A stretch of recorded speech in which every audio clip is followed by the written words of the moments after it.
As Republicans try to pass a tax overhaul, the IRS is once again expected to be in the spotlight. For years, Commissioner John Koskinen has been a lightning rod for Republican lawmakers who've called for his impeachment and criticized the agency he's been running since 2013.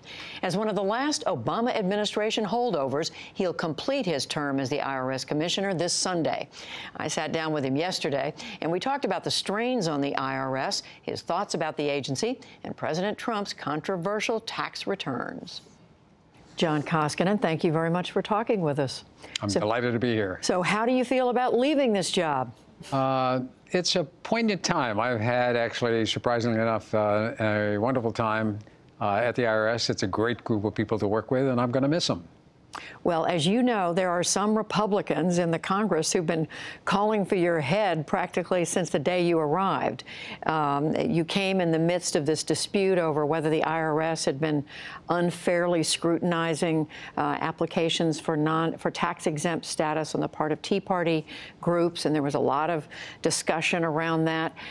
Did you feel you came in almost at a time of being under siege? It was pretty close to that. My history is such I usually get called in when agencies are under great stress, and so this certainly met that criteria. Did you ever feel your job was in jeopardy from this criticism?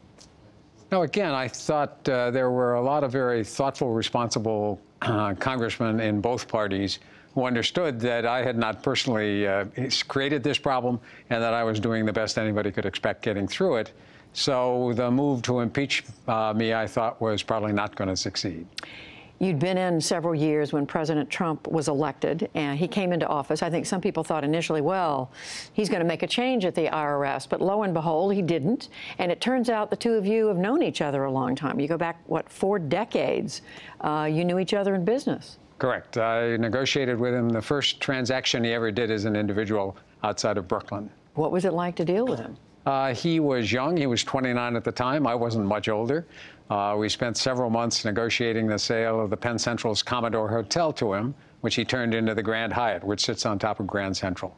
And as I've said, he was energetic, irrepressible. He was a pleasure to deal with. We actually negotiated hard for a long time, but we enjoyed it. Did you stay in touch with him over the years? I've talked to him. I've seen him very occasionally over the time. He's been kind a couple times along the way to make positive comments about me, but we haven't seen each other regularly. This is a president who has not made public his own tax returns. We know, or we've read, because you've said so, that they are kept in a certain place inside the IRS facility. Do you know where they are? I know generally where they are. I haven't seen they're in a locked room and a locked cabinet near my office, but I have actually not seen either the room or the cabinet.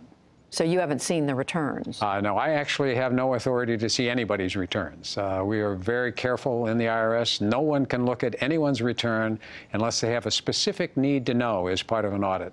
Is it normal for a president's taxes to be kept in a special place? I mean, how did they happen to be where they are? Actually, all the president's returns are kept in that famous locked cabinet in the locked office. They are separated out because we feel very strongly they need to be handled separately. They need to be protected. So as soon as they are elected, this happens automatically. Is that what you're saying? Yes. And so even in this case, a year and a half ago in the summer of 2016, I asked our people to make sure that for all the candidates, once the nominees were known, that we protected their existing tax returns as well as being prepared for the filing of their next tax returns. Do you have an opinion, John Koskinen, about whether President Trump should have made his tax returns public? I don't think that's a position the IRS commissioner should take. I think that's a decision the president makes on his own. We respect that decision. Our goal is to, in fact, ensure the privacy of everyone's tax returns and tax information. As you leave, and we've talked to you about this when I've interviewed you in the past, you've expressed concern over the years about how much strain has been placed on the IRS. You've been concerned about budget cuts, about losing employees. How stretched is the Internal Revenue Service right now? Well, my farewell tour of the Hill over the last 4 to 6 weeks has been to advise them or warn them that I am deeply concerned that we have cut the agency far more than it can and should be cut if it's going to continue to function effectively. It's either its IT system is going to fail, it's running an antiquated system out of date in many ways, and we won't be able to do the processing of filing season, or as we continue to do fewer audits, the compliance system will erode, and that will cost the government billions of dollars.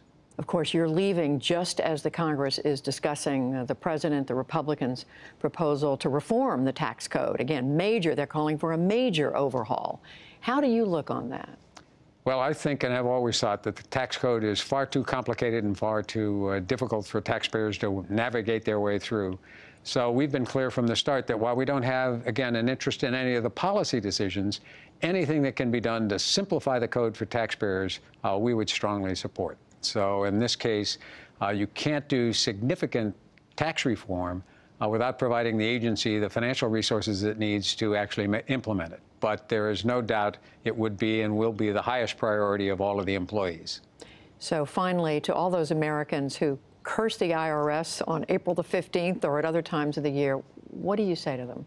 Well, first they have to remember the taxes they pay fund the operations of the government.